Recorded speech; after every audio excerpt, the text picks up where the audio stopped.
Damn. Like that? Not bad, man. Nah, it's cool. Caught me off guard, man. Even though you were counting down. So tell me, man, you were with Poseidon. I was with Poseidon, man. You know what he told me, man?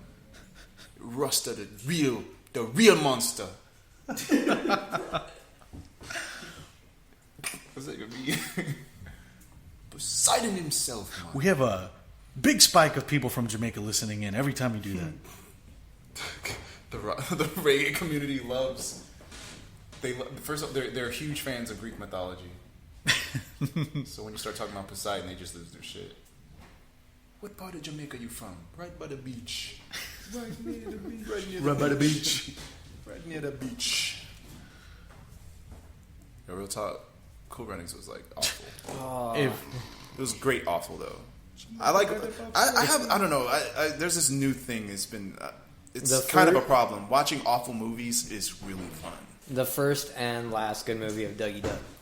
Or what? The first and last good movie of Dougie Doug. Okay, yeah, very true.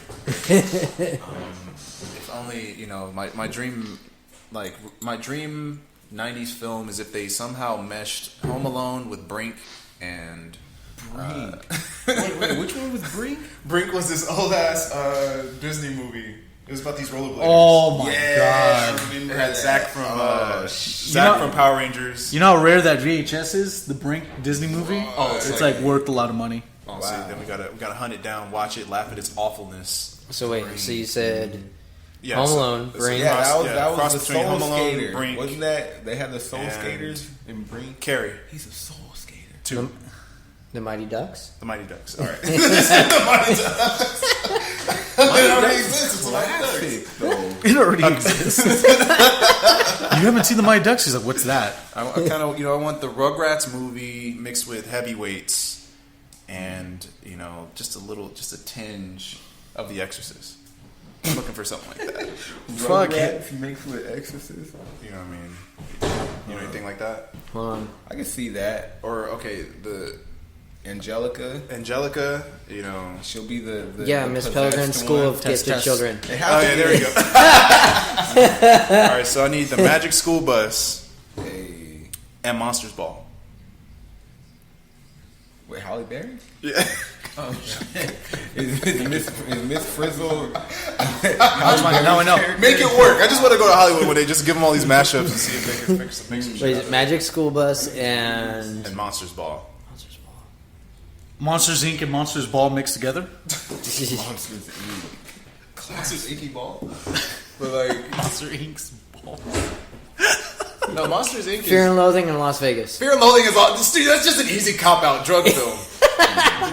Easy culture drug film. Done. Fear and Loathing is actually a great watch. I fucking love that movie. At first, when I first saw it, I was really disoriented. I was like, "Oh wait, I get it. We're on drugs this whole movie." From the moment the film starts is when drugs there's not a moment of sobriety. Yeah. It's just drugs all the way through. I mean, the first thing he says the drugs kicked in. It was around this time when the drugs kicked in, and then that's the first shot you see. Have you seen Fear and Loathing? I have not. It's an adventure, man. it's all. I can't even consider it linear, but it is. It's just a very cerebral movie. I definitely need to see it. It's one of those how do I even explain that? It's just like what? Fear and Loathing in Las Vegas? Yeah. I haven't seen it either. It's just sit down and allow this film to take you on a weird journey. Yeah, you'd have to watch it like a Coen film, basically. Don't expect coherence in any way. The film is literally from the perspective of someone on drugs. So it's like it never ends. It's just a never-ending ride of weirdness.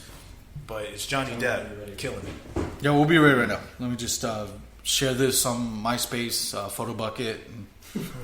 Totally LinkedIn. Not obsolete. LinkedIn. Not obsolete social medias. Make sure to put it on the Walmart Facebook. Put it on Hotmail, Black Planet. Put it on the deep Blackmail. dark web. Put on Farmers Only. I actually want to hit up Farmers Only just out of the curiosity of why do y'all need to be specific like that? That's such a niche group. If you don't have a tractor, I can't fuck with you. Actually, I sat there trying to figure out how to get rich off of suing the black version of the dating sites. Yeah. Oh, wait, what's it called? I completely forget. It was almost like borderline like FUBU or something like that. my God. It was something stupid.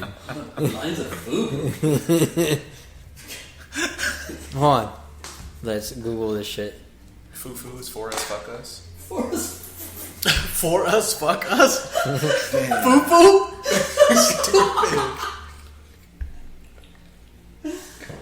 Shit.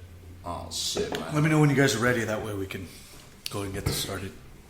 Black people meet. Black people meet? Yeah. Dang, straight to the point. Like that. It's not MEET. It's MEAT. Oh, shit. Black people meet. All right. It makes it. It's just the whole side around. It's just a bunch of. Where's the link at? It's just the stream thing page. I put it on Facebook. I'm not on the book. Where are you? I'm posting on the gram. So you. Oh yeah. Go to just put in youtube.com/. I'm gonna put it on The Mark and Andre show will begin in just a moment. In the meantime, make sure to have a nice big bowl of Telios. Telios, the Mark and Andre show sponsor. Also, Colt 45 malt liquor. Colt 45, it works every time. You want to mention our third sponsor, Andre? Yeah. just copy and paste it. Yeah, just copy. Desert Storm? Or from The game? Conflict Desert Storm for the PlayStation 2, huh? Links can be found at the website above. I'll send it to Oh, you. thank you, Robert. Hey, Slick, you mind give me another? I gotcha. Okay, thank you. Get us another, get us another line of that. That undescript thing that we need. Can you grab me one? Anyone? I don't care what. Oh, no, thank you. This episode of the Mark and Andre show has been brought to you by Tamagotchis and Furbies. Make sure to get Furbies and Tamagotchis at your local vintage store for 3 times the price than they were listed at back in the 90s.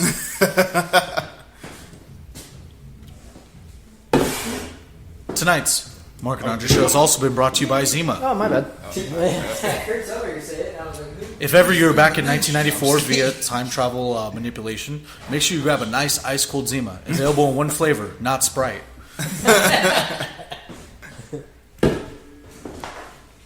We still have a couple of show sponsors here. Yeah, Okay. Today's Mark and Andre show brought to you by Money. The show needs it. We need it now. We have no Patreon. Just give us money at my house. Fuck Patreon, just PayPal your boy. Yeah, just PayPal your boy, friends, and family. No strings attached. You know what I'm saying? Let's get that money in our Also, pockets. tonight's Mark and Andre show is also brought to you by the Nintendo Entertainment System. Yeah. Make sure to grab your 8-bit Nintendo Entertainment System at your local retro shops. Actually, it'd be a lot cheaper now too, because the going price for a Nintendo is like $70 versus the $99.99. What are you talking about? Like the price? The classic? I'm still seeing it for like almost $200 on. No, not the class. I'm talking the original NES. The actual original. I was just saying it's cheaper now than it was in 1985. Yeah. Yeah. Yeah, if you think about it that way, it's like, because people are like, it's expensive for a box. Yeah. That box was fucking $300 when it came out. I used to get pissed when I'd come home from kindergarten. My dad'd be home from on his lunch, like playing Mario 2. I'd be way pissed. Killing the game Simpler for you. Yeah, Simpler I'd be times. like, what the fuck? I look forward to this all I day. was there. Yeah. Just be glad your dad was there. Yeah, you all and right? your fathers. My dad never came back. It was fucking milk, and then it was. Oh, My dad used to- father loved me and had played video games with things he could afford. It all comes down to the point where your dad wants to go play hide and go fucking run away. Or was that go hide to get the fuck out of here? Hide and stay there? Hide and stay there. We used to play hide and don't come back. Hit you with the hyenas from Lion King. If you ever come back, we'll kill you. We'll kill ya! Like, That's like those the are coldest the shit. final word. Oh, sorry. Ladies and gentlemen, I want to thank you for tuning in to another episode of the Mark and Andre Show. This is episode 63, live from a United Airlines flight, and we haven't been assaulted yet. I'm pretty surprised. We'll get to that in a little bit. We're going to be talking to our special guests, Daniel Eugene Yo, what up, what up? and Anarcho Pinky, Robert. Who? Robert. a.k.a. Roberto. Roberto. His name's Robert. That's Robert with the capital W. With a capital W, for sure. Did anyone ever try to bust the water boy and start calling you Woboido? I've gotten that, yeah. I prefer Woboido. I've gotten Bob, Bobby, Roboido, Roberto, Robbie. Robbie. Bob from Wait, I gotta No. ask. Some Swedish. Don't hit me or nothing. But did you ever get dick? 'Cause the Robert thing. No, That's that's like- Richard. That's Richard. Oh, So all the Roberts you ever met, I have been did, like, but you "Why know is what, he calling Tony? me But I Dick?" did get Rich. I did get a Richard from this really old dude. He was hilarious, and he was like a bit senile. Yeah. Maybe had dementia, but he would always call me Richard. He was probably part of the Watergate scandal. He's like, oh, I love that Richard. I had his back to the very end. I really think he was a World War II like fighter pilot of some Okay. kind. Okay. Yeah. He was a little.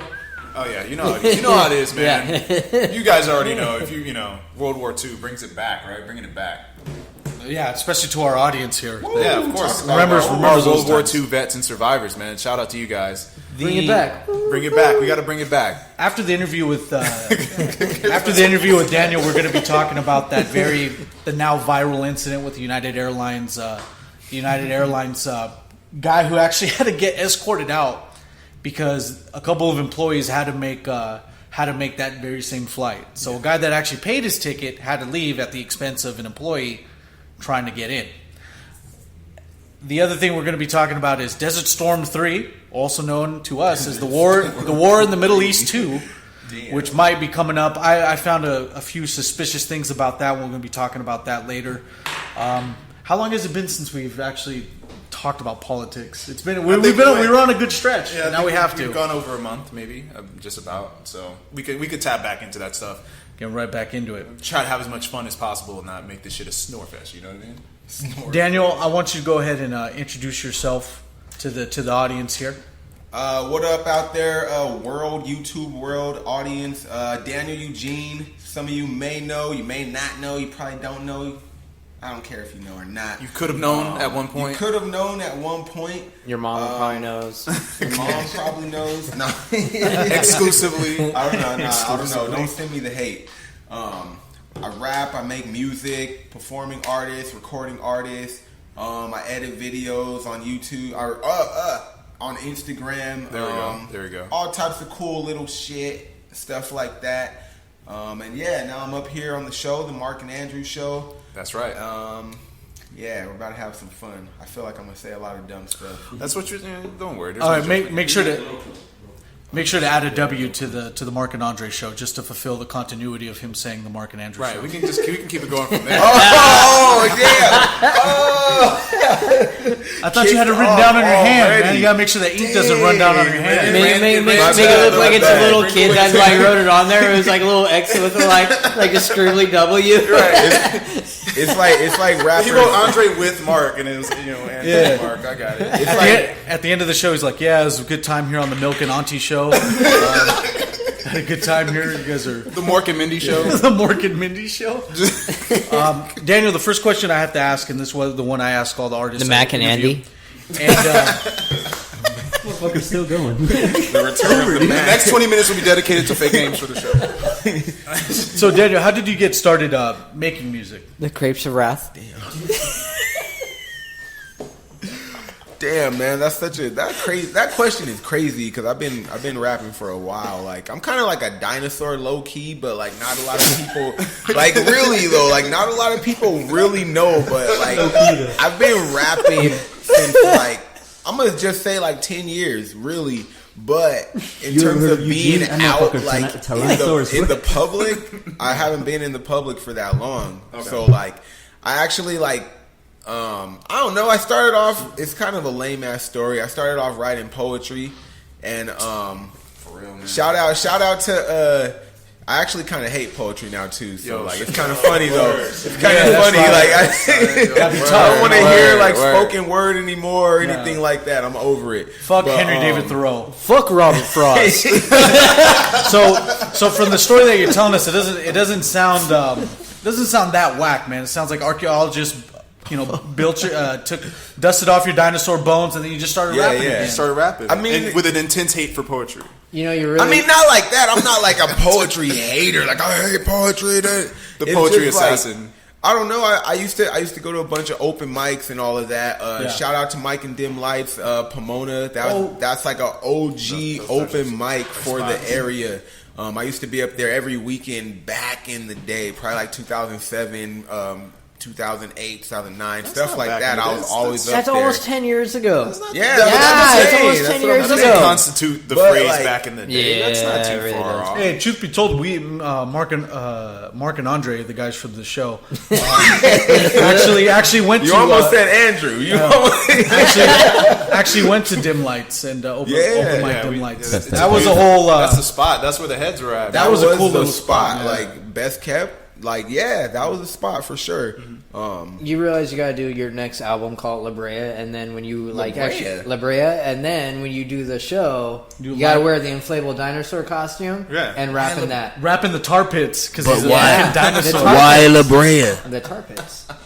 I'm not from LA. No, but you're a dinosaur. You G. say you're a dinosaur. Oh, Gotta go with that gimmick. I didn't catch. you gotta go all the way. Dang. So with that being said, your musical inspirations are they local guys or are they mainstream artists? Are they artists from this planet? Or, I mean, you can... I mean, I relate to Young Thug. I'm an alien. No, I'm just kidding. Wow. Dang, I don't know. Inspiration, like, all right. So do you want my However you original want, man. inspiration Yo, or get it out, what I'm kid. listening to now? This Like, is an open that- forum, man. whatever- So however you feel like discussing it, however Whatever you feel pushes like you bringing it forward out. as an artist. Is when you hear them, you go, I gotta continue. I mean, all right. So if I'm gonna go to what I was really banging, what really got me started on writing, a lot of early Eminem, Little Brother stuff, any type of Ninth Wonder beat, like back. I mean, not saying that I don't listen to Ninth Wonder now, but like, yeah, it was like I was one of those people that was like 50 Cent's not real hip hop. Underground, Right. like Visionaries, Dilated Peoples, Living Legends, all of that underground stuff. I was bumping all of that. I still listen to it, but these days, like, I'm not gonna lie, I listen to a lot of like French Montana stuff. Dave East, he's from like Harlem, out in New York. He's killing right now. Dang, I like a lot of like Cool Kids. I don't know, people that are kind of in the middle of like lyrics, but like they Pop make a sensibility. lot of like, yeah, like in the middle of all of it. They make a lot of like party beats and party music, but they're actually rapping, but they're not rapping like a They're not taking it too far on the lyrical scale to the point where a person doesn't enjoy it. Yeah. Yeah. Well, That's- out of these influences, what specifically, do you take from them? As far as, I mean, do you take flows from them? Do you see the way that they compose their lyrics? Do you go, I think I could approach that similarly? Or do you just kind of go, that shit is tight. I want to make tight shit, like... more so along like, yeah, I'm not gonna say I take like flows or anything, because like I don't never want anyone to tell me like, oh, you sound like this guy. Like, I don't know, I feel like, I don't know, but you sound like Lil Waffle. little waffle, Lil Ghost Buddy. Like, yeah, I don't want to sound like random people. Right? yeah, but no, I try to find new ways to like relevant. That's the new word that everyone's fucking using. I Relevant. have been hearing that word. Like, I saw it in the dictionary. Shout out to recently. Lil What Waffle. the fuck is this? Relevant? It's a played out word, man. It's played out. Like, Right. if words become played out, that's one of them. But know, it's it's just kinda- I try to hear kinda what fire people that are is played doing out. now, and then like I don't know. I just like to jump on different stuff. I've always made different music though, so I'll try to jump on different beats that not everyone is doing or not everyone is sounding like. I guess it works out, but it kind of doesn't, because since it's different, it takes a while for people to catch on to it. No, I understand. So But yeah, I guess there's a level of authenticity to what you bring, so you have Yeah. integrity that's strong enough to just maintain the sound that you have. I think, but you know what though? In my opinion, like, and this is just my opinion. It's kind of sad that it's been really broken down to as far as like lyrically wise. Like, if you can freestyle, then you can rap. Right. It's sad that it's had been brought back to that level where it's like you're being questioned. Like, well, can you freestyle? No. Are you a Like, true well, MC? then, but you claim you're a rapper. Yeah, I'm a rapper. It's like, and it's sad because you see, like, obviously there's people that are out there making millions of dollars off of this shit, and they can't even fucking freestyle, and it's like all the big names are sitting there talking shit on. I'm like, dude, you can't even freestyle. How Right. does that make you a rapper? I mean, overall, the concept of an MC has shifted gradually over time, and it's like now at this rate, the MC is just a hype man now. right? Well, I mean, That's true. Yeah. That's true. I mean, People literally play their songs, like they'll plug in their phone or their MP3, whatever they have their music on, and they're rapping over their own tracks now. Right. So They're lyrics are Worse playing, than they'll ever. rap. They're playing- I tune out right away, dude. Right. Shit like it that. is terrible. It is terrible. It is terrible too. It's embarrassing. It was like Like, that one I time actually- we saw your one homie that had been like notorious for doing like hardcore metal shit, and then he did that experimental stuff. Yeah, that was Daniel. Not just kidding. That's the guy. He's right here. That experimental stuff is rap. He's an experimental stuff. That's why my style is so unique. Now, Daniel, how do you feel about that? Robert brought up a good point where there is a lack of successful music artists, hip hop artists that actually don't have that ability of freestyle. I've actually seen a few of like Little Yachty on the Wake Up Show. I've seen a couple of guys that just really, when you call them out to freestyle, they don't bring it to the table. And knowing how I was brought up with the music and hip hop, it's like that was a must. Like, Right. You would get called out for that. Mumble Yeah. rap is a joke. Like honestly, like if I can't, But sit I there, like some of it. Like I like it's I but like it's some of catchy. it. That's the thing. Yeah. Even 50 Cent has said himself, he was all like, "Dude, it's catchy. I can see why people will like this or do like this because Right. it's catchy." It's fun. That's like it's kind of fun because they know they like, even seeing interviews with Yachty, he knows he's not like the greatest rapper. He's not trying to be. It kind of takes it back to when he's like in his studio or his room or wherever he's at. He's probably like having fun doing it. He's not thinking about, I gotta be the best, I gotta drop bars. He's just like, I'm gonna just. I guess. But it doesn't help though that he sits there and says, "Fuck those guys. I'm better That's than true them." though. That's true. That's true. When it gets backhanded like that, yeah. But I was going merely off the fact that I've even heard it that he just really can't. So it's not a bash on him. Well, But that comes with my age, thought on- though. Yeah. I mean, My look, thought if on you freestyling like these days is like, I can do it. I'm not as good as I used to be, and I kind of hate to freestyle now. But I take that back to like, and this is like no shade to whatever. Yeah. But like, I've been in like a couple different like rap groups. I've recorded with a lot of different people throughout the years and stuff. And there will be times where like everyone's like, all right, we're gonna do music tonight. We're gonna record some shit, blah blah blah blah blah. And then like, I don't know why you made it sound like a press meeting, like everybody's gathered around. No, I'm serious. All right, we're gonna do some I'm raps. serious. Town Like, meeting. All right, we're gonna need you to bring those bars you're known for. But that's how it starts off. It's like It's snow here. We need the informer here. it's because everyone's motivated. Like, yo, like let's record all weekend, blah blah blah blah blah. And then I show up. We all show up, and then it turns into like, oh, let's just freestyle. Let's just fuck around. And it's like, I came with like rhymes and like hooks ready to do some shit, and then you guys just want to fucking freestyle. Like, so like I have this. I don't know. I relate freestyling to just kind of like bullshit. Now, I'm not gonna lie. Yeah. If I'm performing and I forget lyrics, I freestyle my way out of it. That's what I use it for now. I don't really use it to go to the cypher like, yo, let's kick a freestyle, drop a beat, and you know, like I don't want to cypher. It's one of the old, freestyling is like one of the old forms of, in hip hop terms, I'd like to use the term measuring dicks. To see, and it is true. But it's like if you can actually bring it to the table like that, there's skill to go with it, and the ego comes with it, because especially if you know you're badass at doing it. But I mean, I think that's brought down to the wayside. But the creativity of finding there is still new music. That's why we have this whole trap genre to deal with now. which it's so hard. It's so hard to do. Hold on. I because just there's want to go back to the freestyle real quick. What about when you're ciphering and you got that one dude that's just going for like 7 minutes straight, not saying shit though, and he's like, hand I up. killed it. Like, You didn't.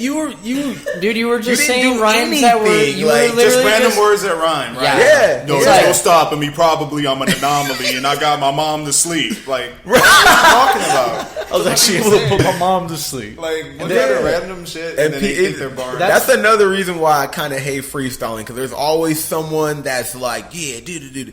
But Like, even they like, literally go into the cipher and they don't even use lyrics. It's They really- just- it's dinosaur and shit, It's like, T-Rex get this fucker out the arms. cipher. it's really tricky when you actually sit there and you actually get a guy and you're actually able to sit there and track every word that was actually said and it's like literally broken down like an old like soliloquy and stuff like that. Yes. That was the tongue twister. Like an actual old poem where it was like it was alternating every line where it was actually you had that break in it where it was like Tom and Mom and Pom, like it was every other. It's hard to actually hear somebody that actually can do that off the top of their head. Right, but when they do it, it's You, like... you don't catch it. when it's great, you don't catch it's it. great. I think, Like Eminem, Common, Supernatural can Tech freestyle Nine, flow. you know, like a like- couple of those dudes. Like you like some of the guys that are still around. You don't catch that stuff until you actually slow it down, listen to it, Right. And then or you actually observe read it. the lyrics. Or you know? I guess also because there's this advantage we have since we all write. Like after a while, that stuff kind of just comes to you to the point where you can predict what they're gonna say. Especially if you've been doing freestyling for a long time. Like you'll be in a cipher and you'll hear a dude and he'll just say, you know, I'm going full throttle, and the first three things that pop in your head is like bottle model. Yeah. You already know where he's gonna go next, and then they usually go in that direction. It was kind of a trip the other day. I was actually watching some old Chappelle shows, and Common was the musical guest, and he brought Kane out there. I mean, Kanye. Yeah. Kane did. He brought Kane and the Undertaker. The Undertaker tombstone. But he brought Common. him out there on the Some of stage my plaques, with they him, still say and Kane. it was a trip because it was like we were all just sitting there like, what happened to that guy? Right. Where'd he go? Nah. He's on a different level now. Yeah, that's Still BC fire, Kanye though. now. Yeah. BC. No, truth be told, when I went to Kanye. Kanye's Yeezus tour, and this was Oh, Kanye. sorry. This is one Sorry of the to hear weird. that, I know. This is one of the. I didn't pay for the ticket, but long story short, before he busts out, Must have been all dicking the- somebody down good. before he busts out all the college dropout stuff, he wears this rhinestone mask. And he wore this rhinestone mask, and he literally sang all the stuff from his Yeezus album. But when it came to doing the college dropout and doing the his other album too, he takes the mask off. Right. And it's just like he does that. There's a deliberate reason why he would do that. I mean, He wanted to be it's- an eyes it's some- wide shut? It's some. I know exactly. It's some form of him. You know, it's some form of symbolism. The reason he did No, it. yeah, It's yeah, just yeah. weird to me. Like there is. I really do think with Kanye West, there's an actual phase to that. Oh, It's yeah, just- there's Yeah. definitely No, he he's definitely- deliberately expressing there's different versions of himself. Yeah, I mean, But but that It layer- sucks because I mean, unfortunately, like when you start really getting into that point, you have to start getting into a psychological aspect of it, Yeah. and really breaking it down. Like, dude, you went off the deep end. Well, I Yeah. guess my argument to that is that these artists, they actually go so deep. That- Lyrically, To a there point, are yeah, some but artists- him, it's just with him. Unfortunately, you can see the breakdown where it's like you can literally track like his actual spiral of just watching his ego getting so big. well, That's the nah. You know what? downside. Nah, It's like a I'm gonna say- characterization as well. Yeah. If you go back to when Common did that, when Kanye did the B album with Common, he's I forgot what song he's on, but he literally has that line in the verse where he says, dang, something about like He literally I'm screams some- "dang" on the verse. dang. Nah, he says I'm somewhere in between stardom and the insane asylum, something like Yeah, that. okay. Like I can't remember it. Any other time I would know it right Was now. that actually? but- I think I was. That's what I was referring to earlier. Was like I used to be in the insane asylums because back in the I'm known as Kanye, but back in the day they used to know me as Kane. Oh shit. Okay. So It was a long. It might have been. But no, I'm just saying he was already talking about it back then. Like, oh no, he said because of the fame and stardom, I'm somewhere in between the church and insane asylum. Oh. So like he was already talking about being crazy, going off the rocker back in the day. So like old Kanye, he kind of already knew, like to a degree, like. Well, if I could offer an idea to you all, some of these artists go to full lengths to make an expression for a very specific period of time. So the Yeah. best example I can give you, and you can put this example everywhere in rap or music in general. Childish Gambino's album "Because the Internet." He spent an entire year in the character of the boy, who is the star of his album.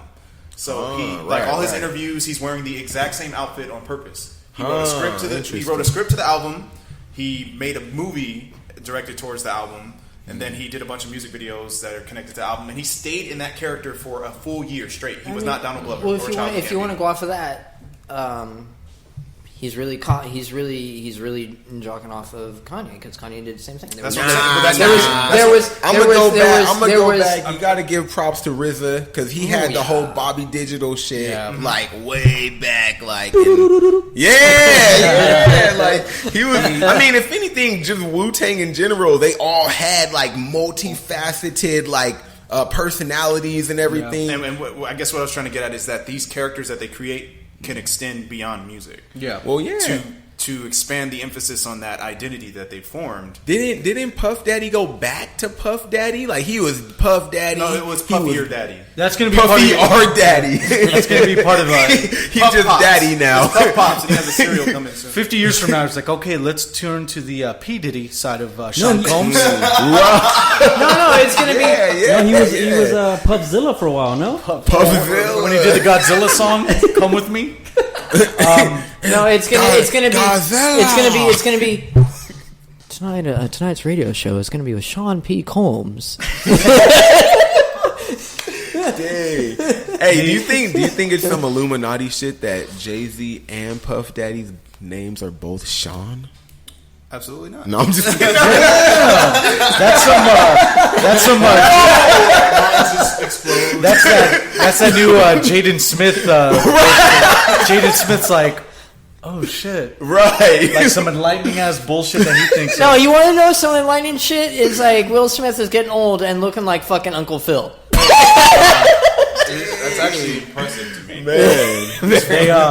Hey man, shout out to J. Cole, shout out to Uncle Phil, the only father that I ever knew. We're sorry, we kind of slipped away from the interview, man. We were trying to get deeper into your processes. Another question that I had for you, Daniel, is which one thing you like and one thing you do not like about today's hip hop music? Shit, man. Oh man, I'm not ready for these ones. Oh. You know what? I like the fact that everyone can record their own shit whenever they want. Like, that's cool because you don't have to go to studios. You really don't. Yeah. You can just bam, this is DIY right here. So you can do that. At the same time, it's good, but then it is bad because people, they're not really caring about like what they're putting out. They're not like putting much into the content. All this high-tech crap, throwing out low-tech fucking verbiage. Yeah. Oversaturating the market with all these artists that are just doing it for the sake of doing it. Fucking Little Waffle has a big-ass studio, gets to create his own mixtape. And sometimes, like, you have cases where, Jaden Smith even, like, you have wealthy-ass kids that they're not, like, not going to say they're not going through a struggle. They have their own struggles, but it's not no financial struggle. Diggy Simmons. So, like, yeah. And they get put into the spotlight, not because they're dope, but it's like, the legacy of the person prior. Yeah. So it's like, you got these fools that are out here rocking shows and doing all types of shit, popping on SoundCloud and social media for music. Mm-hmm. But, I can't say I'm just going to say it's only because who they're related to. Yeah. So in that sense, it kind of sucks too. Because I'll out rap a lot of people. I'll definitely out rap Jaden Smith. Like, I'll probably make some more catchier songs than him, but I'm not him. So it's like no one's gonna look at me. They're gonna look at him because he's fucking Fresh Prince Jr. He's wearing white. I'm Fresh Prince Jr. Freddie Prince Jr. No, Freddie Prince Jr. Shout out to Michael Jackson's kid, who always be known as Blanket. Hanging out the window. A good point to bring out with what you made earlier about producing an album costs significantly less than what it did back in the early 90s. I'll take an example. In the Wu-Tang manual, there's a little factoid down at the bottom that says that the album Enter the 36 Chambers, Wu-Tang's first album, it cost $36,000 to make. Perfect. So we're talking all costs. 36,000. Yeah, and they of course Going all the way with it. They're math. They're not a dollar more. That's the 5%. Those were the chambers. Those were the chambers that they had to enter to get that album done. They literally had it to where it was $36,000. It's crazy, but I mean, for you to make an album, do you have 36 G's laying around to do that? No, I know I don't. I don't even have the money to do this podcast. Right, and if you did the 30s, if you did have that amount of money, I'm sure you wouldn't spend it on your studio time. Probably not. It's so those people, they take risks at times, but no, it is a lot cheaper to make an album. A lot of modern great albums, in the independent scene, have been recorded in basements. They've been recorded in closets. It's just that the engineering and the mastering was done well. People are recording themselves, and if they got the money or the funds, they're taking their albums to people that can professionally mix and master. Yep. And mix and master is a term that is loosely thrown around these days. Mix and master sounds like a villain for some reason. Mix and master. I am mix and master. Belgium. Yeah. Right. There's mix and master when you just send it to Audacity. There's mix and masters where you actually take it to some dude who doesn't use Audacity. Exactly. Some high end shit, man. When You've just see defeated Master Blaster. Now you must go to Mix and Master. Go to the top. Go to the top of the hill. Meet Mix and top of Master. the level, man. Tell him I sent you. So yeah. If you see an ad on Instagram that says mix and mastering for $20, they're probably gonna have your music sounding good, but it's not gonna be mix and mastered. It's just true because you need that's an art that's not easily louder. Are these 8-year-olds? Made it a little louder. And that ain't no shade because I'll be paying that $20. But I know that there's a difference between some high quality radio shit and just where we're at now on this ground level of having your stuff at least sound like it's not coming out of a shoebox. Right, and the homie that'll do it for a 36-pack. Right, yeah. And it seems like the standard of music has shifted so I'll say actually in a downhill type of way because the casual listener to music these days will listen to shit on the most compressed, fucked up format, MP3s. Yeah, exactly. So you put all that effort and work into making your shit sound masterful, and they don't even listen to it correctly. So because it's the cool thing. Unfortunately, that's the cool shit. They don't have that many megabytes. Every TV show, movie, if you shoot it on old little handheld Super A, or you're literally taping it from a fucking Talk Boy from Home Alone. Right. If it sounds like that, props to and keep the change, you filthy animal. Mark had it earlier. Or just the fact that it's the more shittier it sounds, the more grassroots, homegrown you are. Shout out to Blair Witch Project. Hey, you got to give a shout out to people fucking Flying Lotus though, because Flying Lotus is a master. He is no. Look, no shade, but he's definitely a fucking lo-fi god, and but he's mastered lo-fi in a way that he makes this he makes the hiss from the tape he records into a sound effect. He makes the static alive. He literally takes an old Sony tape recorder and just sits it right. And then mixes he layers it on top of his whole mix and then puts an effect on top of it. Damn. To make the whole thing have this wavy effect. He does all kinds of crazy, amazing I haven't seen that dude in a while. Last time I saw him was over in Costa Mesa. But the problem is when you get people trying to emulate that and it just sounds like shit. And it's it's just lo-fi. It's nah, this just sounds like shit. Fly Low has mastered that technique to where he can make it sound like that and it's dope. It's not everyone can just I just did this first take and this is it. No, this sounds more of an issue with effort overall, right? So more people making music, a lot of people have these intentions that just go, I'm going to make a tight ass song and everyone's going to love it, and they don't take the time to practice their craft or get good at it. Exactly. I wanted to ask you, what is your creative process like? Shoot, Killing man. with these questions, man. You get the guy the interview stumbling. We Stop won. this motherfucker, man. I don't know, man. I'd probably creative process. That's freaking crazy. Like, it's like I could see the creative process, but I can't answer the question. Well, like, I mean, do some people have their rituals. Some people go, I gotta smoke up. I gotta smoke 10 bowls. You know what I'm saying? 10 exactly. 10 exactly. 36 exactly. Bowls, That much cereal, dude? Nah, I mean, I don't even smoke. Like, I don't smoke. I don't fucking pop pills, lean. I don't do none of that shit. Okay. Like the popular shit in hip hop. I drink and stuff. Yeah, just like a beer. Lean's expensive, dude. I'm just saying. Hell yeah, it is. But I mean, I do a lot of like random shit that I don't know if people do it. I live in the mountains, so like I'll go hiking. I'll go fucking hiking out in nature, like sun shining, blue skies, and I'll write out in the fucking mountains somewhere, sit by a stream and write lyrics and shit. Like, So you pop shit shrooms. like that. Like, I'm on my nature tip.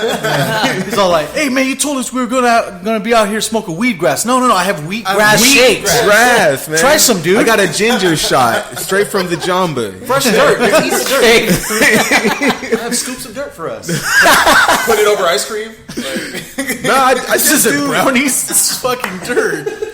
I just got like very like natural writing techniques. Like if I get turned and try to do my music, I can't do it. Like even if I'm performing, like I can't really just like pound and then hit the stage. Like you're not gonna get a good performance. I'm not gonna do good. So like I usually do a lot of like my writing and even my performing like sober, and then like after, you know, do whatever I do. But that's just, I don't know. I can't do shit like do you fucked write up. in intervals, sections? Do you start with a verse, or do you go for the whole song in one sitting, or you just go, I'm feeling this one line. I wrote this one line. And Dang, I can't give them all the gems though, man. Like you guys, can have but that like shit. I write verses, and then a lot of times I'll just freestyle a hook. Okay. Like just like I'll just freestyle a hook, but I write my verses and stuff. I write on the phone. I write on paper. You Whatever write on I'm feeling people? at the Like moment. nearby people, Yeah, like, I write on please. people. Like Go, let me use your calligraphy. back, B. Yo, let me tap my verse on you. Henna art, yeah. Like Okay. you see me in the studio with an arm, just like The whole verse. It's like memento. Hey, yo. That's crazy, man. Not a lot of people who do hip hop out here in the Inland Empire won't trek to the mountains first. I mean, That's I something- live in the mountains, so it's not like I go and drive up. Like I live up there. So Well, I mean, as a route, nonetheless. I mean, that was the least thing I would have. That's the first time I've ever heard someone say actually. that's what I'm saying. To find some inspiration. But my shit's different. Cool. Like it's just different. I'm different. What I'm. Hell yeah. Nah, yeah. Any more brain busters? All right, so if a train left it, no, I'm just kidding. No Welcome math. to the Mark and Andre No Show math Riddle at Hour. all. We give our guests a bunch of riddles. One thing I wanted to ask you: when you started this This dream thing. of actual being a hip hop Started this artist, gangster shit. I know. Dream. Do you look at Did you look at it when you started as a business, or did you look at it as an art? Because some people's journeys are a little bit different. Yeah, I mean, like I was saying, I was one of those super underground, like, that's not real hip hop. Like, I was one of those guys, like, for the longest time. Like, basically, I was an idiot. That's how I look at it now, because, like, that's dumb to think like that. Like, there was literally a point where I was saying 50 Cent's not real hip hop. Right. Fucking Masterpiece not real hip hop. And that's stupid, because, like, these people, they are. So to think that, like, because they're not rapping like lyrical, cynical, individual, lyrical miracles hitting you spiritual, like. Yeah. That doesn't mean you're hip hop either. Just because you can crunch a bunch of words together and you rap over like fucking DJ Premier beats only, like that doesn't mean you're hip hop. That just means you like one section of hip hop. Like, so yeah, I was definitely one of those like, yeah, I just do it for the love. I just do it for the art. And then as I got more into it and started progressing and getting better, you naturally progress. I mean, I started writing stuff with hooks, making stuff catchy. Like I kind of make this like borderline. Sometimes it's like a poppy, like rapey. He's talking about seducing his this listener. poppy, like He's seducing his listener consensually. roofy influence. Nah, man. I try to make catchy stuff, but then sometimes like I fucking bar out. Like sometimes I'll rap over some trap shit just to get the energy up. Like, and I do that just to show people like You do it all. yeah, you don't gotta be in no box of like, man. Eat outside the box, man. Words to live by Daniel Eugene. Eat outside the box. So Taco Bell. the second to last question that I had for you is, what's the best piece of advice you have for people when they hit writer's block? What was the one thing that helps you out with writer's block? Oh, whoops.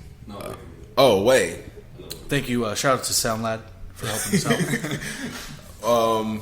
Dang, writer's block. Shit, sometimes I just won't finish something. Like if He'll I'm just stab the paper. Like, You heard it from Daniel first. Just stop what you're doing, and you have writer's give up on all your dreams, man. Give it up. Don't quit your day It's job. over. just put the mic down, man. You get writer's block, it's over. It's over forever. No, I say that because Should rub one out. Just rub one out. Nah, I say that because like if I'm writing something and it's not coming out natural and I can't like I'm not getting those thoughts out, then that's just me. I'll just all right, you know what? I'm gonna just leave this one to the side. Maybe it'll become a verse that I'll spit in a cipher because like I don't freestyle. Right. So like it'll just be a verse. Have that in the back. Remember? Yeah. I remember watching this DVD when I used to just be all hip hopped out. It was The Art of 16 Bars. It was a DVD that came out. That. Yeah. Did you wear Jinkos?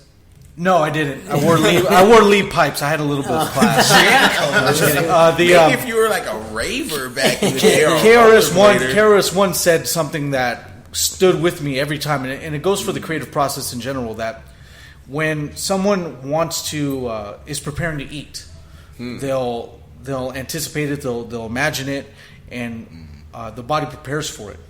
Saliva starts coming up, and it like just your mouth starts watering. You're ready to eat. That sounds like some zombie. And starts coming up. But with writing, it's the same thing. You can't forcefully try to make something creative. You have to get the ball rolling first. Right. You gotta stimulate it. You know what I mean?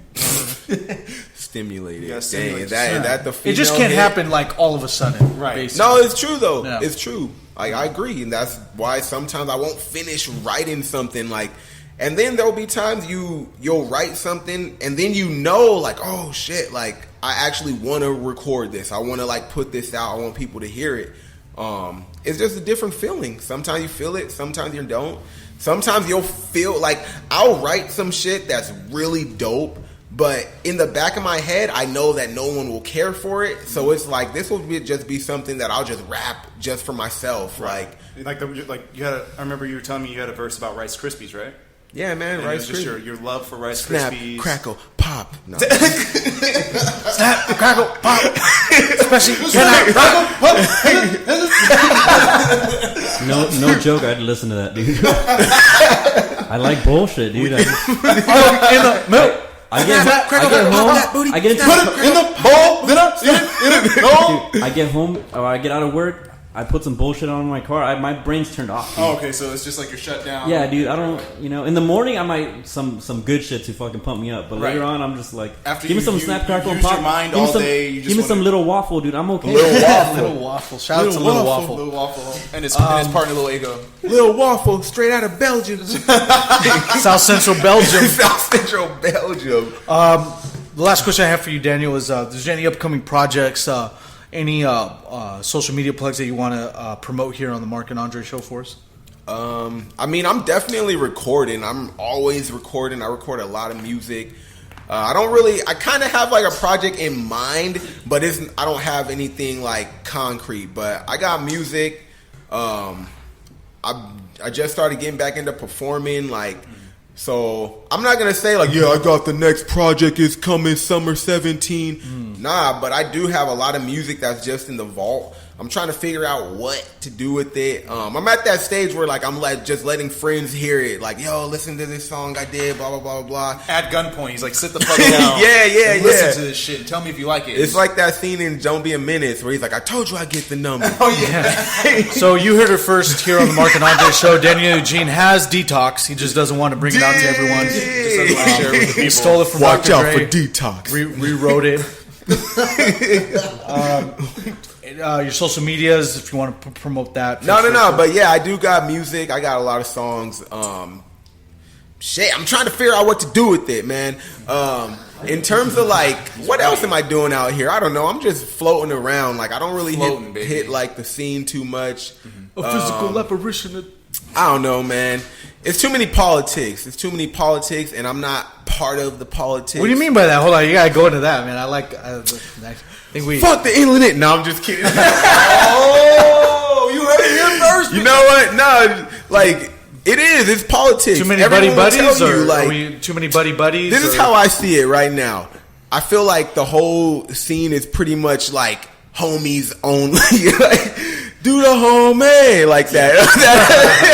that boondock shit. Like, for reals though. And it doesn't matter how good you are. Like, I've gone on stage like after people that are like on the scene performing every weekend, killed it and shut it down.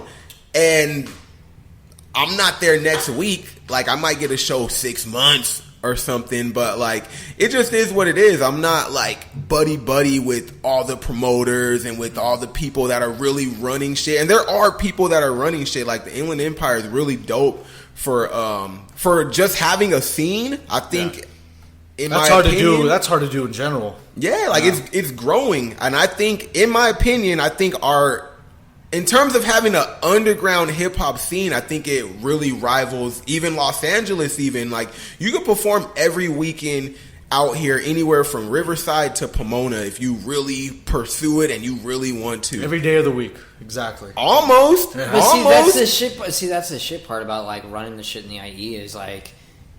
It's a good practice ground. It's a good practice ground. It's a good practice ground, but You can- unfortunately, they are running it like it's the LA scene. And unfortunately, the LA scene, every spot and everything is like, they're not having to go from one fucking end of the fucking IE to the other. They're like, everything's go up to close. the street. Yeah, just go up Melrose. They're going to the street, and literally, unfortunately, the IE, you gotta worry about getting shot. Yeah. I know. Daniel, this fool literally got shot. It's funny. Yeah, that was a long ass time ago. That's the thing, though. It I got was shot like, at when back- you were sitting back in there saying 08. like Long story. Pomona, But nah, if you're to really sit there and rep P-Town to Almost died. fucking Rialto to fucking Colton to like this and that, like you really have to worry about the different fucking crews and fucking like homies and shit like that. There's a lot of different like The scene that I'm bureaucracy of talking that about shit. is not like that. Like, the shows that I go to, the ones that I used to go to all the time, the ones that are active, that are in my vision, they're not violent. So I'll at least say that.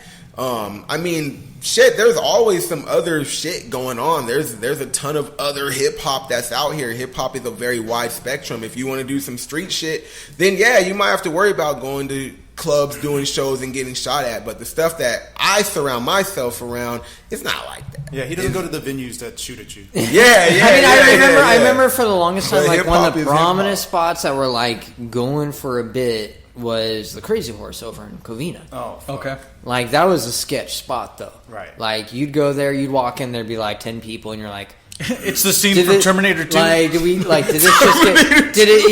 Did the cops just come and raid the place for the alcohol license, or did somebody just get it like stabbed, or like What's going what's on? up? See, but I don't go to shows like that. Like, you know what is what. Like, and I don't even make music on that level. So, like, Somebody might take your skateboard, maybe. you know, yeah. I never say that. Like, Give me what is your it? The one Vans. time I actually saw you, the one time I saw you perform, like honestly, it was a pretty chill show. Yeah, Like I rolled in, I had my hawk up, and people were like, "That's cool." Yeah, It's I mean, glowing- it's and glowing green. I've performed around like hood shows before too. Like, but like if I perform at like just like some hood shit, I usually just get stared at because anyone that knows my music and that's seen me perform, they know what I do. So it's like I get stared at. I'll still do what I do, and then off the stage, like I'll get like a couple, like, yo, that was dope, man. You were doing your thing, blah blah blah blah blah. But that's not my avenue. So if you know hip hop, you know hip hop, and you know where to be at. You know where you're not, like where you be at. Just like you know your lane. You know what lane you're in. Like if you don't know your lane, then you don't really know. If you don't hip-hop. know, now you like, know. We went to we ended up, remember that cypher we went to in San Bernardino? Oh yeah, We had to get, we're in the like in this fuck out of commerce there. district. Yeah, It's like it was an open mic setup, but it was in one of those. It was in one of those like like a vape vape shop. It was one of the old, like it was the beginning vape shop. They're probably rich now since they were in on it for a couple of years already. Right. And it was just exactly that. But man, It was like, I was probably the only Latino in there. Yeah. It had to be that. yeah. And I was, just getting stared at. I felt conscious already. Right. I was just all like self-conscious about it. But then Andre did his thing, and then But then cats were getting mad. yeah, it was weird because Andre would start freestyling and literally describe everyone's shirt or like call them out, like let them know what kind of shoes they're wearing, like Right. basically outshining cats. And And it then was the cat, I think some cat grabbed the mic. Yeah, that shit was tight, but man, I ain't about that shit. It just starts like it's the most hood dude you could think of. Yeah. And we're sitting here like after a while we realized we should probably get the fuck out of here because they're staring at us now, and we gotta get out of here. Like, because the tension, like when we first came in, it was like, okay, things are kind of interesting in here. Yeah. This is an interesting cipher. But then over time, everybody's staring him down. Yeah. And then I think I went up twice. And we was talking after about- that, cats were just like. And we're like, okay, we need to get the fuck out of here. they probably thought that killing you would mean your skills Yeah, were like, transferred they to were them. like Mega Man style. Yeah. So like, it was like They just I want to cop that style beat. Break me off your life. Break me off your life. But no, if there's areas. So yeah, if you a great understand, example. Yeah. if you understand hip hop though, like it did originate from the streets solely, and then it branched out to having different styles of it. But like that's where it started from. Yeah, like it all started with the DJ, but then the guy hyping up the party then started taking the helm. yeah, was it, so. and it all came from the ghetto. It all started with the party beat. Poor people that didn't have anything, and And like, now look yeah, at rap. Rap is like running the fucking universe. Right now. it's The billionaires behind it influence is now. kind of outrageous at the That's moment. why I need one of them billionaires to come and see me, man. I'll write for Drake. I don't care, man. I actually have a legitimate question. I will How write is- for people. I think it would be kind of dope to actually like, if I can't get it myself, but I could still be in that realm of music, writing songs for people. I would do that. Like, I don't gotta be the one. Like, yo, nah, man. I'm living off of music. However it comes, I'll do it. Like, I don't need to be the one. I have a legitimate question. Yeah. How is DJ Khaled still known as a DJ? I don't. 'Cause he fucking produces. know. He's a producer. Yeah. That's all. But he raps, and that's what everybody knows him as for now. Can't say jewelry. That's a fact. It says jewelry. I don't understand his appeal. To be honest, his appeal is so strange to me. He's kind of like a poor man's Tony Robbins with his inspirational quotes. It's like the He started Tony off as a Robbins. DJ who probably got the money through illegal means to begin with. And he sounds like he smokes like 5 packs of cigarettes a day. Yeah, he's the best. You know, like, After one Another cigarette, one. another one. Another one. So, you guys ready to talk about this whole United Airlines fiasco? I'm kind talk of ready about for it. this. This is gonna be So, a guy is trying to board a United Airlines flight, and unbeknownst to him, there's a couple of employees that go on the flight as well. The flight's overbooked now. They offer United Airlines offers the incentive of, well, we'll give you $800. We'll give you a night to we'll give you hotel accommodations for this night so you can fly out tomorrow. People still say no. Ironically, there's actually, it's realistically, per airline policy, Yeah. they're supposed to pay you up to 4 times the amount of your ticket's worth. Damn. Wow. Per airline policy. So if they were offering that much, you could have been opted out and be like, nah. Yeah. You could have opted out. You can be like, no, I'm keeping my ticket. Yeah. So the fact that like all this shit was like the air marshal stepping in and stuff like that, the air marshal had no jurisdiction. Wait, break it down just a little bit more, just for those that don't know. So even with after the incentives are offered, everyone still says no. And so they're like, okay, the only way we could do this to make it fair, so everyone has an equal chance of getting their ass beat. Right. Picks up randomly, and there's this Asian doctor that has to get reaccommodated physically. But Dr. ends up David Accommodate Dow. his face real quick. ends up getting forced out of there by air marshals and ends up hitting the rail, the armrest on the opposite side of his aisle. Face is all busted open, and he's just like, Gaiga, and he's getting dragged out. So the first thing that was crazy about this story is that if ever I get offered $800 in hotel accommodations, my arm is gonna break. Fucking raising my arm. Yeah. Just it'll pop out of its socket. Like, yeah, that's me. $800 for the flight. goes down because he broke. What hotel? Wait, I don't care. is your ticket still included? Like, so you're getting your ticket's still valid. They're gonna read, Yeah, they're just and you get next- $800, you and can just chill in a hotel all day. bro, But like I said, you can opt out of that. You can be like, you know what? No, I want the full amount. Like I was saying, like per airline, because I've read into this before. Like I get bored and I read into random shit. Per airline policy, they're required to pay up to. Not right off the bat, up to hold up 4 times the amount of your ticket's worth, and still buy you a one-way ticket of that specific. What flight. if that's what the doctor was asking for? Like, yo, I need my 4 times as much, and they just like shut up. But still, the fact much. of the matter is that the air marshals got involved. It was like he wasn't being disruptive. That was the thing. Hold up, bud. But he was being weak. But like a fucking gangster, when they were like, you know what, we want you to leave, and he straight up just went, nah, and buckled his seatbelt. He said, "Fuck the police." Yeah. He just straight up just flashed. He was all like, Air Marshal 50. He just straight up flashed. He was like, a cab. So another thing that kind of bothered me about this situation. So the fact that people said no to $800 is still beyond me.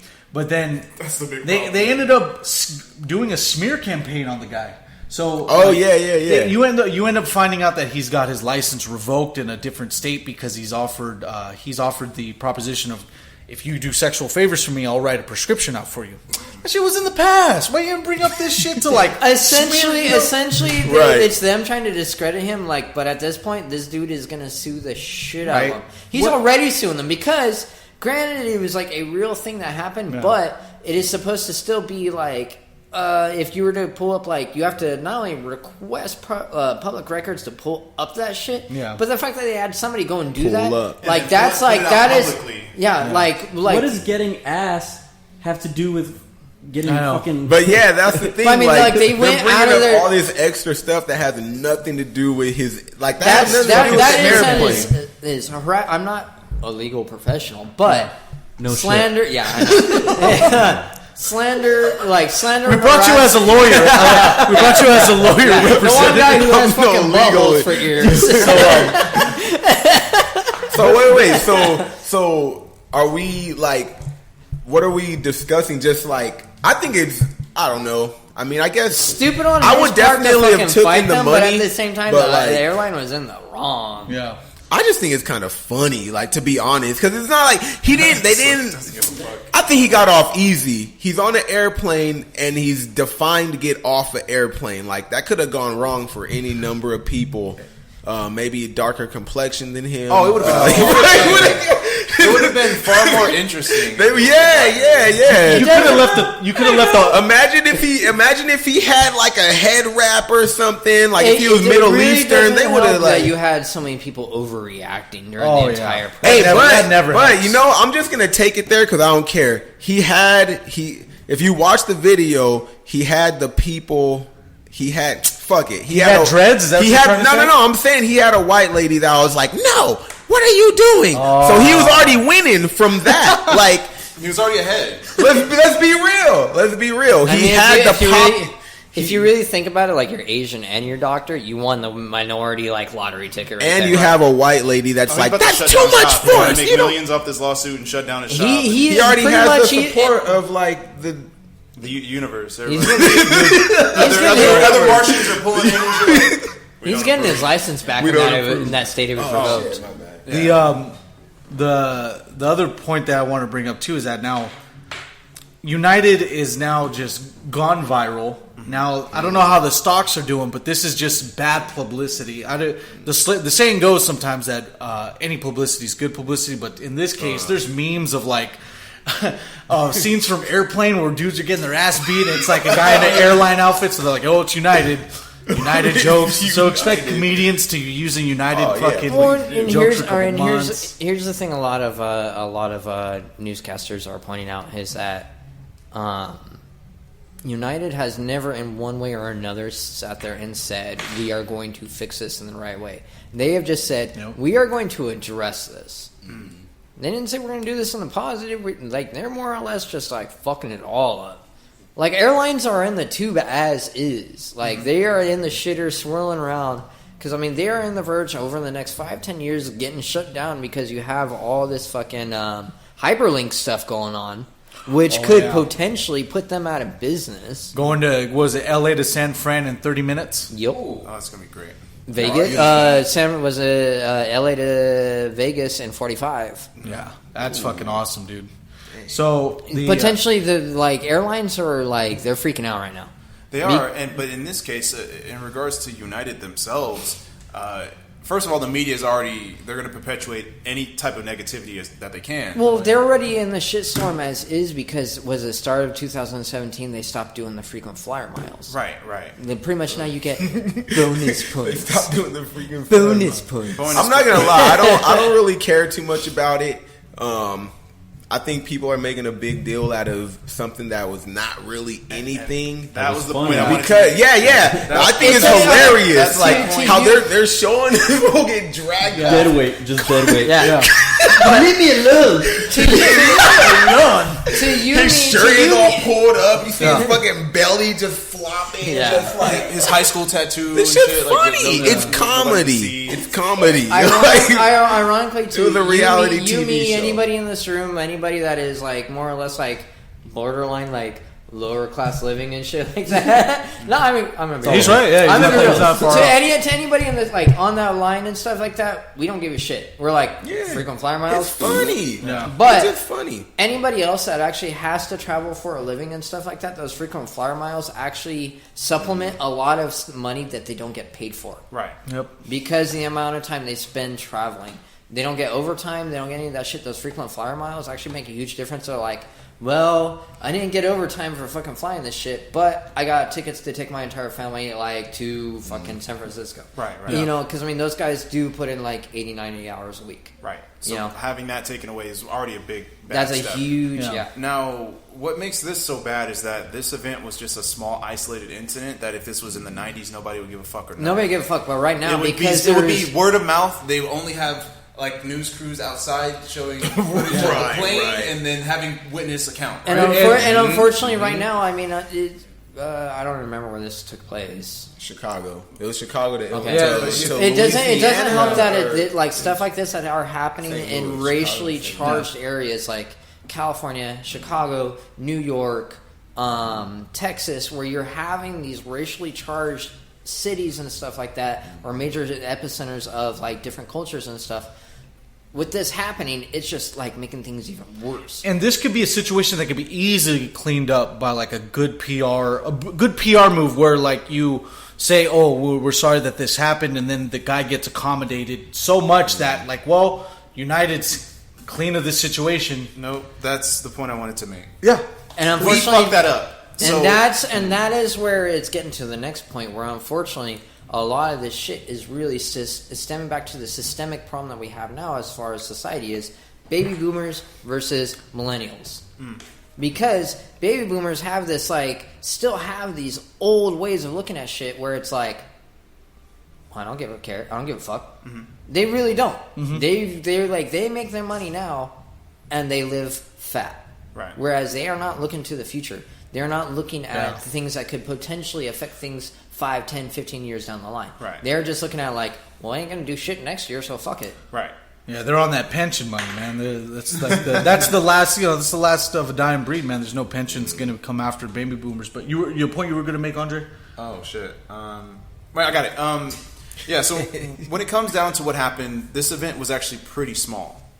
But you know how the media works; they spin things in a way everybody gets, in an uproar and everything goes crazy. But Like they overblew the OJ thing. Like right. Like the whole OJ thing just got over it super quick. It was just a fucking glove. Now It was a glove. Doesn't fit good. Does not fit. You must. in United's case, this is like the worst thing to ever happen because this could have been a news story that went out for probably a week and would have been done, right? But since we have so many people recording and all these different angles, the and memes are keeping it alive. and that's what I was just going to get at. Social media itself has taken it to a whole new level. Now it's been immortalized through memes, and now this has become a huge "fuck United" thing. Like it wasn't necessarily about the event that took place. Now all the jokes are saying "fuck United." And this is probably the first person out of a long line of people that actually were able to get reaccommodated like that, and. It happens all the time. Yeah, for the 0.001% of the people actually got like fucked up by air marshals. Everyone else is now going to be on a United Airlines flight, like with boxing gloves and fucking saying, "You want to go, bro? What? I want peanuts. Which sucks because it's entitling. It's entailing so many different problems with our fucking society as is. You have fucking police officers that are so fucking gung ho and like, I'm gonna get a fucking terrorist. Yeah. You got that shit. And then you have people that are sitting there just so done dealing with other people's bullshit. They're like, no. Yeah. I earned this. I paid for this. This is my own money. I'm fucking staying here. Bunch of emotions, man. Definitely. It's emotions. It's people overstepping their bounds. It's more or less society sitting there pushing back towards the other half of society. But in that same societal argument, you're seeing a bunch of people just playing copycat, follow the leader. Yep. So, 10 people said, fuck United Airlines because they're beating people up. And now I just see all over social media, I'll never fly with United again. Yeah. For that one guy United just took possibly their biggest hit. Which unfortunately, financially, business-wise, they probably lost a lot of support. Which unfortunately, I hate to say, comes from our generation. Unfortunately, our generation is the biggest fall the fucking leader hop on the bandwagon. Yeah, right. So, unfortunately, we have a lot of people in our generation that literally sits there and they're like, "That's not right." I'm not going to do that now. Right. They sit there and literally cannot fact check what is going on. Right. They just take what they see or what they have been told. First, what is it called? I don't know. First sight. Like they just see something and then they already made an opinion. Yeah. And they don't even go back to. Yeah, and once they have to fact check, they're like, "Fuck, I already posted it," but I don't go back on my shit. Right. And they're all fucking stubborn mules. It's like what is that guy that Coney 2012? There's this one guy who got everyone by storm. Where it was like you're supposed to share his story. Yeah. It was supposed to be this African leader that helped out a bunch of kids, but then it turned out he was just like a fucking. It was a fraudulent thing. Yeah, it was fake. It was like some. It was actually kind of funny. I was watching shit on that today. There was that dude, and there was this other dude. He actually claimed to be he was a gigolo that never had sex, but he conned old ladies. Nice. He walked out with almost they didn't get the full total, but the last hit he made before he got caught was over $45 million US. Sugar Mama Bandit. He got caught. Awesome money. Same story. There's some kids. They need some help. Blah blah blah. Right. It's all fucking a con. I just saw Dan just freaking question his career choice right now. It's like, where was this at? Where am I rapping? How do you get to the old bitches? where are the wild women at? You guys gonna start flying United now with some boxing gloves and some? Well, I feel like people are still gonna fly United. But now people are gonna fly to see, what's gonna happen? Yeah. I was just looking up. SoundLad brought up the United Airlines stock. and it only dipped down about 6%, which to us doesn't seem much, but That's a hit. in the For term them of stockholders and making everything, billions That's of a dollars. fucking hit. it's a significant dip for one incident. So roughly Right, $20. They dipped down $20. Exactly. $20. Yeah, per each share, it 6% could of go our up, man. income. That's the crazy That's thing. nuts. That's actually fucking crazy. Like, Yeah, man. so It's- from one it's- I'll isolated fly incident- United, but that means they're probably going to drop their ticket prices now. Nah. Buy one, get Maybe. one. It's unfortunately U.S. is Free like. ticket every beating. Dang, man. Unfortunately, well, it's one of those I'm things going where to you Europe. look at it and it's like, unfortunately, the United States still kind of fucked. Every else in the world, it's like you can fly cheap as fuck. Southwest, man. What is it called? What's their promotion that they have? Southwest want to getaways. It's like $80 to Portland without the stress of driving 16 hours to Portland, California. Sounds like he's already made these personal decisions. Yeah. I think I want to get away to Portland without driving. So now let's just go real quick to the comments. There's a fucking YouTube tutorial showing how to defend the techniques of United Airlines. Well, you can defend the techniques of United Airlines, but you're more than likely going to be trying to fuck with the air marshal. That's never Air marshal law. Federal crimes aren't good for use. Right. Honestly, I'd be pissed if I was an air marshal stuck on a plane, being like, "Fuck, I gotta fly this shit." There's an air marshal on every flight. Is that the whole Yeah, thing? there's one on every flight. If I've learned anything about the movie Con Air, It's that any guy that looks like Nicolas Cage is going to be up to something. Dang, man. You're going to look for Messing mullets. with any like type of authority figure, like just because like they're obviously out here, they're definitely killing people. They're dragging people off planes. Like hide your wife, hide your kids. They raping everybody. They raping everybody, man. I'm just not gonna mess with any like do whatever you got to do. I mean, don't rape me or anything. Well said. Well Do said. what you gotta do, I'm but just gonna comply. I draw like, the line. I got some rules. You can kill me. Do what you gotta do. but I'm don't like Smokey. Like I'll shut the fuck up. But when they leave, I'll be talking. I just ain't got time, man. I don't Yeah, got man. time. You're It's like, just do I looking want at- to spend hours like talking back, like getting held up, being handcuffed, or do I just want to get on my way? Do I just want to shut the fuck up and just walk away and just be like, well, fuck it, like. You should tell my little brother that story. He's the one that had the audacity to tell a cop, "Can you hurry up? You're wasting my time." Yeah. That's balls. I kind of want to high five him. Yeah. Yeah, I just don't. High five the Yeah, fine to his well, ticket, he'll too. be getting out in about 5 years. I know. That's the last thing he's ever said outside of behind bars. It's just, that goes a long way. And, I mean, that guy could have saved a lot of time by not yelling out whatever the hell he was yelling out. And, being resistant, just being resistant. But again, Like, then again, you're challenging another thing that is like our God-given right of like fight or flight. That is a primal instinct. Yeah. Where it was like he was technically not doing anything wrong and he was being assaulted. He was chosen. Yeah.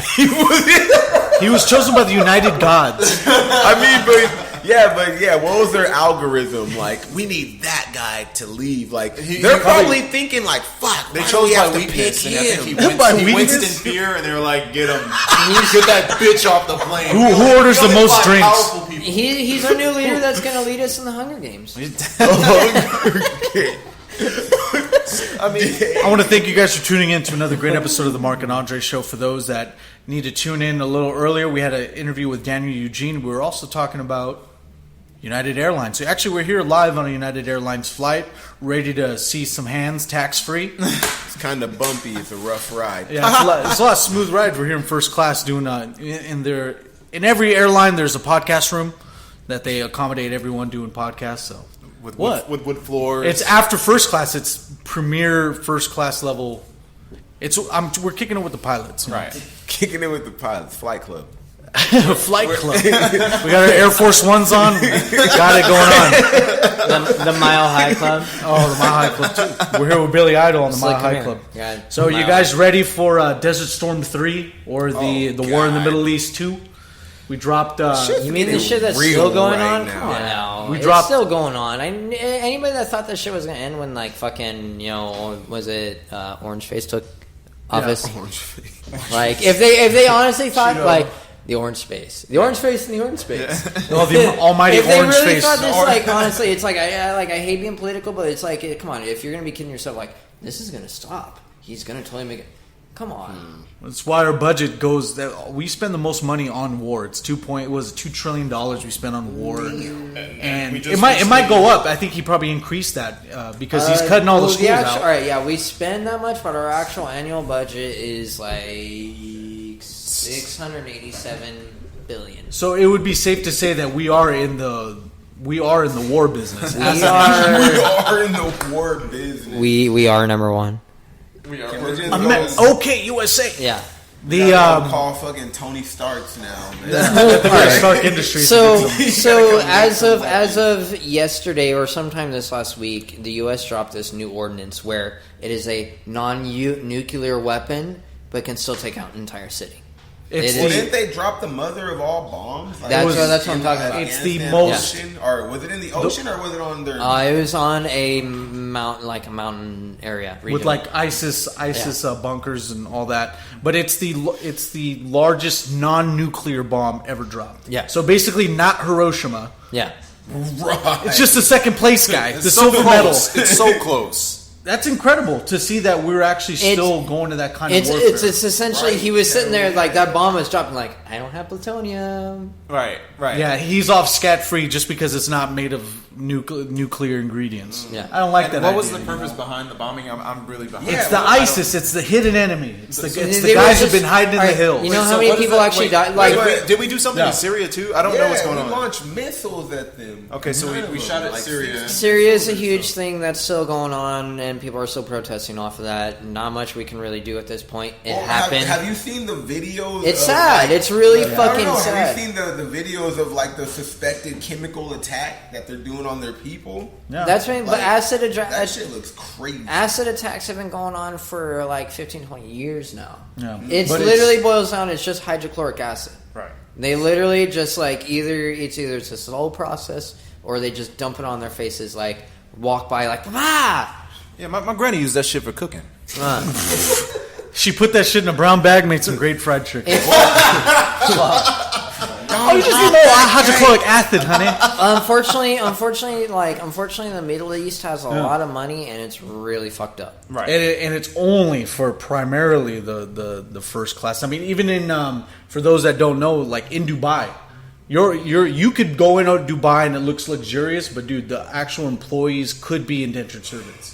It's not an uncommon thing where like was it when either stockbrokers or like money brokers and stuff like the guys that handle the money for the sheiks and shit like Yeah. that, it's not uncommon that they get audited and they straight up have to like up and out of the country. So it's not uncommon for you to go into a parking structure and just see exotic cars just abandoned.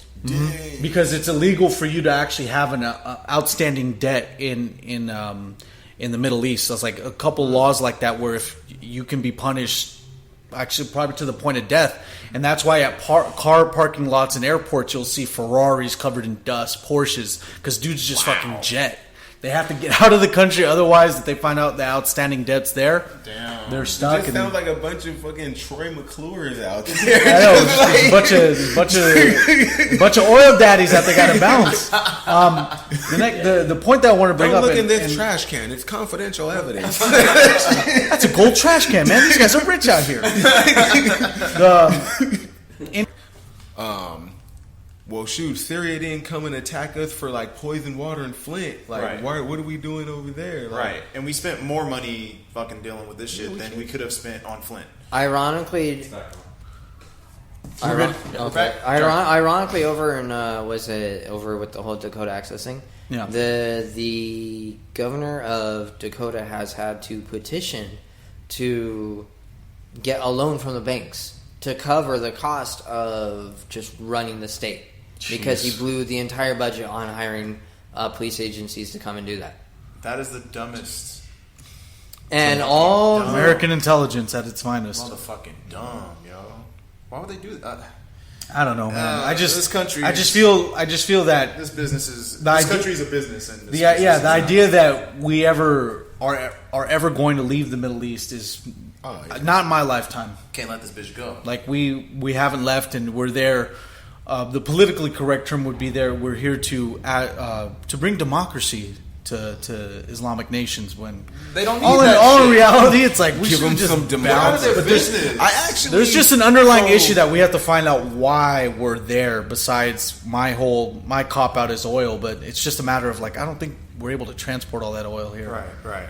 I was always in that conspiracy, but then I'm like I have to think logically. No, well, like, so in the work that I do, like, I work with like students and stuff, and sometimes we work with high school students. Okay. So I was working with this student he had only been in America for like the past year, Yeah. and he was from it's like Saudi Arabia. Uh-huh.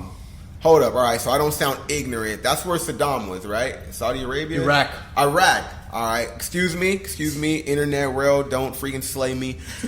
He was from Iraq, and so I was asking him about that. I was like, oh shit! Like the only thing I know about Iraq is what we've seen here in the States. Like, so I was asking him about it. Like, yo, how was it out there? Like, you actually grew up with Saddam and regime. Like, how was it? Dang. And It was dope,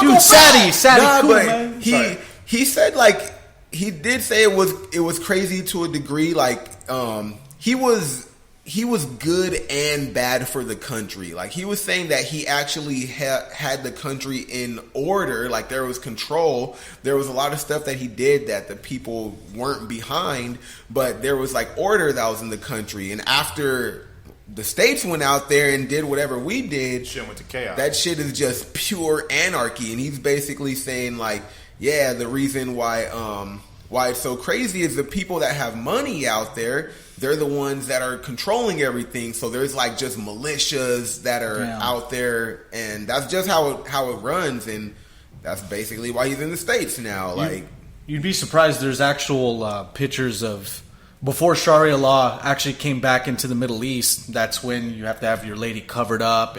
Basically back to these times where it's like, well, it's ours. Like the guys like using these laws to keep women down. In my opinion, that's why I think Sharia law is at its point. But in the 1970s, before that was put in place, everyone was just chilling, man. Everyone was like, girls were dressed how girls were dressed in the 1970s. Middle Eastern women just not covered up. And to figure that that's not how it is now. right. At one point, it was okay to be dressed out in modern dress. It's just insane to me, man. Like to where we're here talking about how archaic they are and how they dress them. It's just insane, man. Like they were at one point where they were able to. It was all cool at one point. It was You know? utopia. Utopia. It was utopia of beautiful Middle Eastern women dressed how they want. Oh man.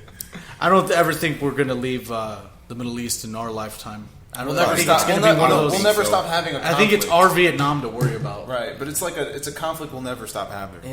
They got yellow we've cake. already They spent got yellow 8 years cake. We over learned there. that. So what's this say? Another 8 aren't going to happen. Yeah, dude. I totally feel that. I fuck with that.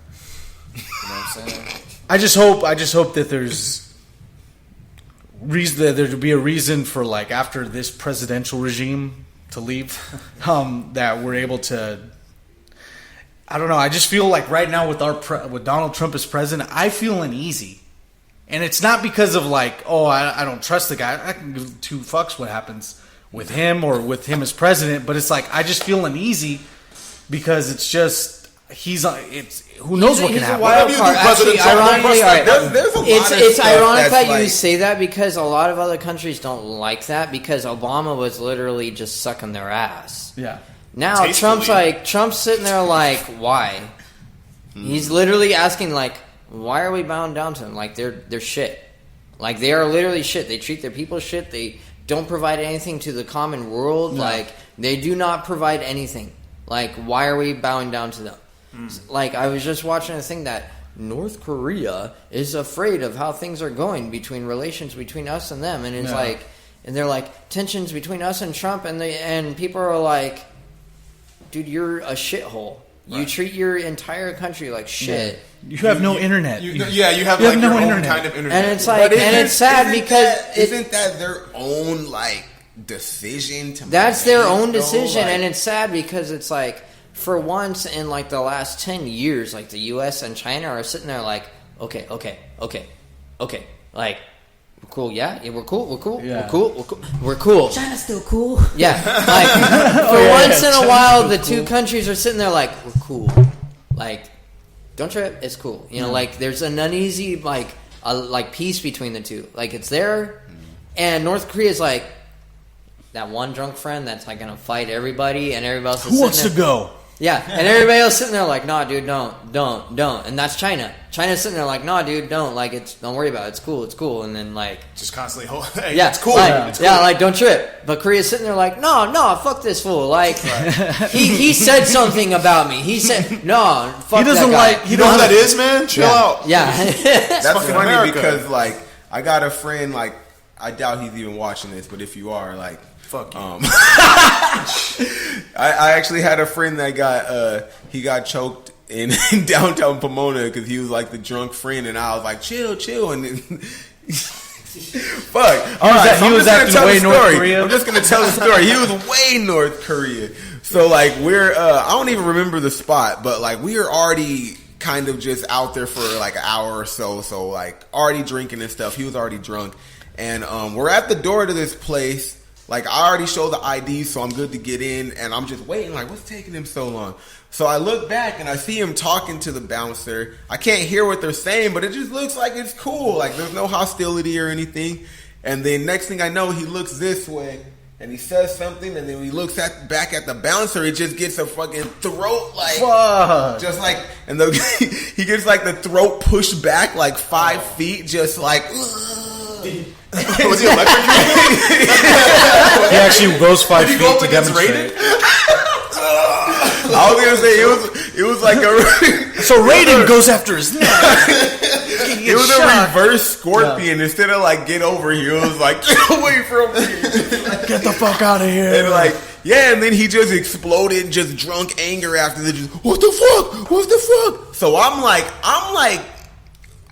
more coherent than he is. So I'm looking around and I'm like, all right. And like I hear the bouncer like blah blah blah blah blah blah blah on his little radio. 5 big ass dudes come out like all black and everything, and I'm just like, all right, nah, like I'm not gonna get jumped because you want to like fight the bouncer. We're gonna get fucked up. You're already outclassed. That's a great analogy to actually represent the United States, North Korea as a nation, to where you fuck with the United States, there's 5 other countries helping out. Yeah, so America's It's- this big booming black dude choking people. Yeah. It was no, it's Hispanic. angry. No. We're Look, the angry it was- Samoan. It was a Mexican bouncer. He wasn't big, but when he got on the radio, like 5 big ass dudes bigger came like, out of monsters. nowhere. Like, they had to like get on their knees to go through the door. Damn. Like 6 to 8 And foot tall, just monstrosity. I had to just like walk him away, and he was like, "No, fuck that, no," and I'm like, "Come on, man, like." Nah, it's not going down like that. Because you Not look at your for boy me like I tonight. see who you are, then you look back and there's like 5 dudes. Yeah. Like, I shall feast on his innards. Fuck. There's no competition, man. And like, I don't know. That has nothing to do with like me being like bitch or nothing. It's just like not tonight. So at the end Not of the day, any night. China, But you know, I think China's we've all- telling North Korea, come on, man, you don't know what you're Just getting. chill out. And it's like literally there was They have nukes that aren't nukes, right? Yeah, they They have have nukes. missiles that can push the nukes, but no one has confirmed nor denied that they have the nukes. They just have supposedly these model rockets that can like fly far. Model. They just have a little bit of plutonium. Just a little bit. Model rocket. The last question I wanted to get to, and that Robert brings up a good point, is that do you guys ever, since we're on a coastal state, do you guys ever feel worried about a California possible falling into the ocean? nuclear attack? Do you guys ever worry about that, or do you feel Nope. as You know as why? secure as the United States is as a war-based nation? You guys kind of feel secure. War-based nation. guys feel secure. I'm gonna say yes. You know why? Because every major movie has told me that the East Coast gets boned. But that's No, not volcano. We pulled out of it. Like it was nothing. We put nothing. All right. We just got to scratch Armageddon. We just got to scratch. Was it? It is on fucking, the East Coast though. Like, was it shit? All the major meteor movies and shit like that. Like, the East Coast just gets demolished. Armageddon. What about Armageddon? 2012? Armageddon, like 2012, Deep Impact. and Volcano. They came Deep back Impact. at it. That's it. Yeah, Deep Impact. Like, they had to straight up have secret bunkers. Right. Like Volcano, like we set up some fucking cement barriers Yeah, that we have the on the dumbest freeways cement barriers. with some fucking fire trucks, and we're like, we're good. Yeah, We're good. we blocked molten lava. We're We're fine. I like to think, and this may be even like ignorant of me, but I like to think like America. Like I feel like every country does business in the States. Like they all send people here to learn at the schools, just to learn whatever they're learning. Like a lot of people are working in the States and sending money back to their countries and all types of things like that.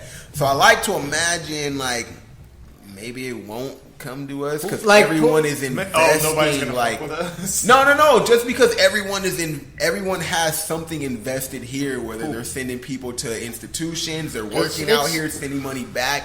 So I don't know, but I could be wrong. But that's just like To a point, that's I'll just how agree I'm with that thinking. because it's like, all right, if you think like politically wise and stuff, you'll send it to not obviously the United States. You'll send it to like some Norwegian state where they like take like they really truly take care of their like citizens, Right.